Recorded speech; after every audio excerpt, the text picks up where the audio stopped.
Hola, bienvenidos y bienvenidas a nuestra clase de historia.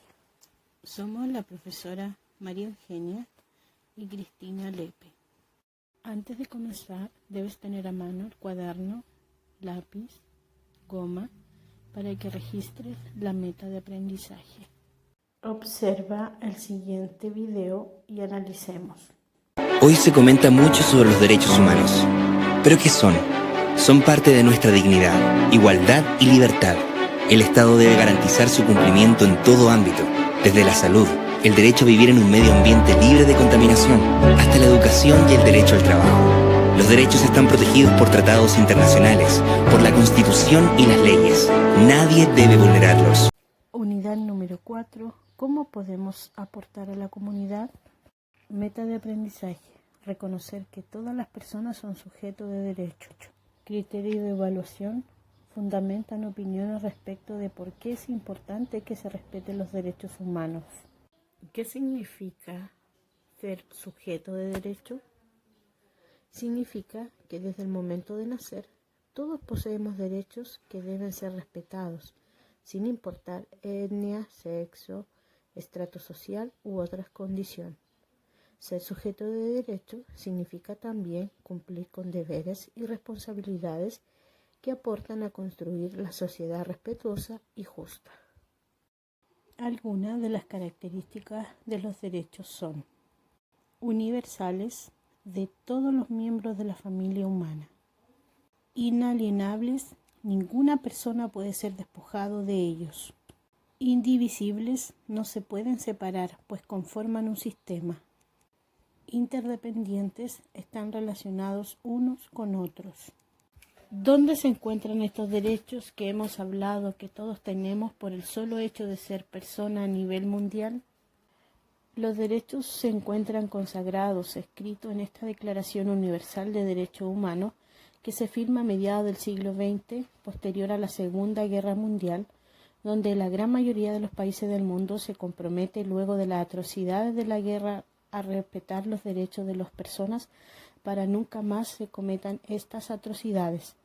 A nivel nacional, en nuestro país, los derechos se encuentran consagrados, escritos en este famoso libro que vemos acá, que se llama La Constitución Política de la República de Chile.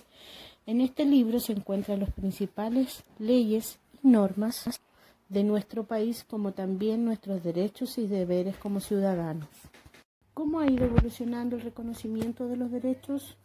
No siempre se ha respetado los derechos. Por ejemplo, aquí en esta línea de tiempo, la primera parte tenemos los derechos de primera generación o relativos a la libertad, y quiere decir que son los derechos más antiguos que se han reconocido. Hay que tener en cuenta que todos los derechos que tenemos como personas han sido obtenidos producto de las luchas y las movilizaciones de los ciudadanos. En este sentido, de estos derechos de primera generación y teniendo la libertad de la persona, o sea, obtener un juicio justo en libertad para circular, para moverse, tener libertad de elegir la religión que yo quiera y libertad para elegir a los representantes. Estas fueron las primeras luchas por los derechos desde el siglo XVIII. Ya entrado el siglo XIX, inicio del siglo XX, hablamos de derechos de segunda generación o relativos a la igualdad. Dentro de estos derechos, cuya idea principal era la persona, para que éstas tuvieran mayor libertad en los derechos de segunda generación, la idea es que las personas tengan mayor dignidad. Esto incluye el derecho al trabajo, el derecho a tener una seguridad social, el derecho a tener una salud de calidad, derecho a tener una educación y derecho a tener un acceso a la cultura. En el siglo XXI tenemos el derecho de la tercera generación o relativo a la solidaridad. ¿Cuál es el rol del Estado? El rol del Estado es asegurar la protección de los derechos a través de leyes e instituciones. ¿Cuáles son todos esos derechos que hemos hablado hasta aquí?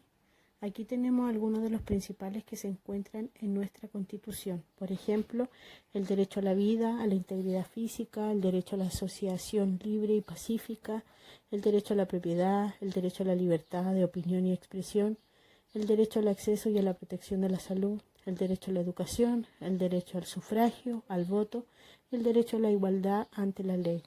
Los deberes. Así como existen derechos, igualmente son la existencia de los deberes, y como podemos ver en este dibujo, los deberes son esas tareas que tenemos que hacer para que todas las personas podamos vivir bien en comunidad.